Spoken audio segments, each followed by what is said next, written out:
안녕하십니까. 세상 읽어주는 남자 이상훈입니다. 오늘은 사파이어 래피지에 대해서 말씀드리겠습니다. 드디어 나왔습니다. 지난 2021년 하반기 펩 겔싱어가 AMD가 리드하는 시대는 끝났다며 기술력을 자신한 제품이 바로 사파이어 래피지입니다. 기술통인 겔싱어가 인텔에 컴백한 이후 사실상 처음 내놓는 서버 CPU라 그만큼 애착이 컸던 제품인데요. 그런데 이 서버 CPU의 양산이 계속 밀려왔습니다. 제일 처음 이 CPU가 소개된 시점은 2021년 상반기였습니다. 이 발표 당시만 해도 같은 해인 2021년 연말에 양산이 시작된다고 했었는데요. 그게 2022년 상반기로 한번 밀렸고 또 하반기로 밀렸습니다. 급기야 올 상반기로 발표가 또 밀렸는데요. 제품 출시가 또 밀렸는데요. 이제 나오는 것입니다.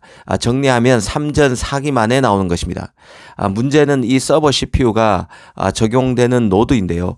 이게 그 4나노 아니면 3나노라면 이렇게 출시가 밀리는 게 이해되는 측면이 있을 것입니다. 하지만 사파이어 래피지는 과거 10나노 슈퍼핀 공정으로 불렸던 인텔 7나노로 만듭니다. 사실상 TSMC의 7나노 수준으로 이보다는 조금 낫다는 평가를 해줄 정도가 되는 정도입니다. 후하게 쳐주면 삼성이나 TSMC 6나노 수준으로 볼 수 있는 칩입니다. 인텔 입장에서는 그간 미세공정 개발에 번번이 실패하면서 수세적이었던 슈퍼컴퓨터 등 HPC 시장에서도 기술 주도권을 선점하겠다는 포부를 갖고 내놓는 제품이지만 계속 그 양산이 밀리면서 AMD 추격을 허용하는 빌미를 줘왔던 제품입니다. 사실 인텔의 경우는 미세공정 개발을 통해서 프로세서 시장에서 AMD 애플에 내준 주도권을 되찾아와야 하는 입장입니다. 그리고 한편으로는 미세공정 개발을 통해서 새로 진출한 파운드리 시장에서도 성공할 수 있음을 입증해야 하는 상황입니다. 그런데 프로세서 시장에서 위상 강화, 파운드리 연착륙을 이뤄낼 키가 되는 미세공정 양산이 7나노에서 덜커덕거렸다고 볼 수 있는데요. 그 결과 앞서 말씀드린 대로 AMD가 서버 CPU 시장에서 치고 올라오고 있습니다. 이번에 나온 그 사파이어 래피지 서버 CPU와 경쟁하게 되는 AMD의 서버 CPU가 바로 제노아 CPU인데요. AMD 제노아의 경우는 TSMC를 통해서 만든 5나노 CPU입니다. 이 제노아 CPU를 통해서 AMD는 서버 CPU 시장에서 위상을 강화해 왔습니다. 사실 그 X86 기반 CPU 서버는 인텔이 100% 가까이 장악해 왔던 시장이지만 AMD는 2021년 3분기에 처음 분기 점유율 10%대를 기록했고 작년인 2022년에는 15%대까지 점유율을 끌어올렸습니다. 후하게 AMD의 우호적인 사람들은 원래 20%를 훌쩍 넘는 수준까지 점유율이 올라갈 것이라는 예상을 내놓고 있습니다.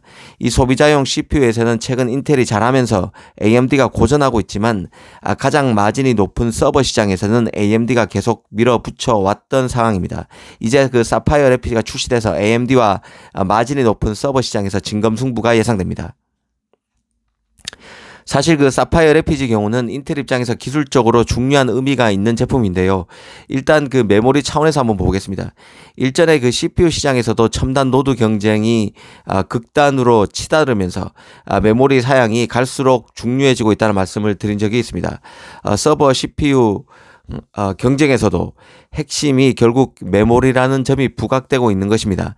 첫 5나노 서버 칩으로 그 AMD의 4세대 에픽 CPU인 제노아 CPU가 먼저 DDR5를 지원했었는데요. 이번에 이제 인텔 제온 CPU인 사파이어 래피지가 나옴에 따라서 DDR5도 이제 인텔이 지원하게 되는 것이죠. 특히 그 사파이어 래피지의 최고 최고 모델이라고 할 제온맥스 CPU 같은 경우는 고대역풍 메모리 HBM까지 탑재됩니다. 치열해지고 있는 프로세서 경쟁에서 메모리가 얼마나 중요한 역할을 수행하고 있는지 다시 한번 보여준다는 생각입니다. 이 메모리 최강자 삼성으로서는 DDR5, HBM까지 탑재된 사파이어 래피지 서버 CPU가 드디어 나옴에 따라서 CPU 교체 수요를 기대해 볼 만할 것입니다. 지금 인텔이 AMD에 고전하고 있다고는 해도 그래도 시장의 지배자는 인텔이고 특히 서버 시장의 지배자가 바로 인텔입니다.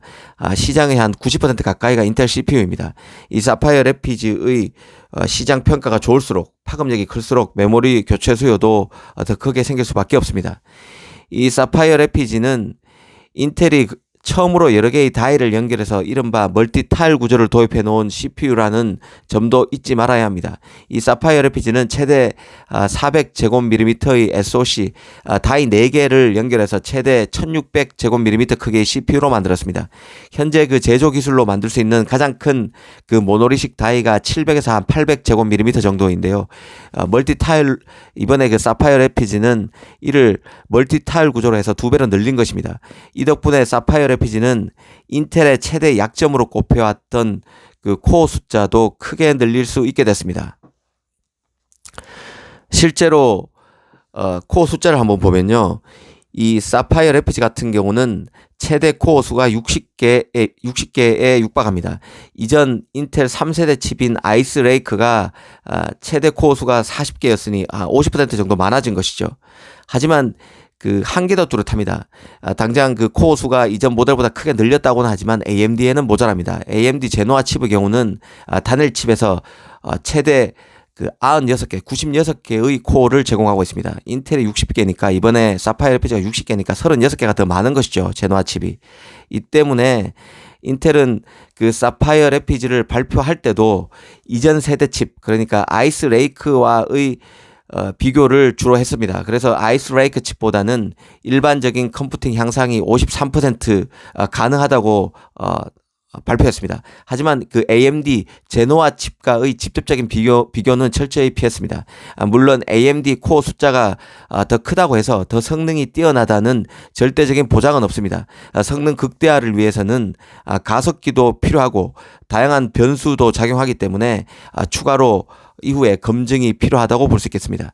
이 제품 라인업이 너무 복잡하다는 점도 부담스러운 요인으로 꼽힙니다. 이번 사파이어 RPG 같은 경우는 8코어 모델부터 60코어 모델까지 나와 있습니다. 그리고 모델 개수도 52개에 걸쳐 있습니다. 52개나 된다는 얘기죠. 특히 눈에 띄는 게 인텔의 새로운 온다이 엑셀레이터입니다. 모든 그 가속기 옵션을 구입하지 않아도 되는 사람이라면 인텔 온 디맨드 서비스를 통해서 저렴한 모델을 선택하고 필요에 따라 가속기 라이센스를 구입하면 되는 구조입니다. 이 온 디맨드 서비스는 고객이 필요한 기능만 활성화하고 업그레이드가 필요할 때만 추가로 가속기를 구입하도록 배려한 것입니다. 인텔과 협력업체 차원에서 생각하게 되면 이 공급망을 더 단순화했다고 볼 수 있습니다. 비용 절감을 위해서인 거죠. 어찌됐든 이제 그 사파이어 RPG가 나왔습니다. 이렇게 오랜 시간 뜸을 들이고 나올 만한 값어치가 있는지는 시장이 차차 판단하게 될 것입니다. 그간 AMD가 최고 제품만 살아남다는 서버 CPU 시장에서 크게 치고 올라왔었는데요. 여기에는 사파이어 RPG 출시가 연기됐던 것이 결정적인 영향을 줬던 게 사실입니다. 이제는 사파이어 RPG가 출시됐고 AMD가 이런 페이스를 계속 유지할 수 있을지 아니면 명불허전 인텔이 제대로 힘을 다시 낼지 주목할 필요가 있다는 생각입니다. 감사합니다.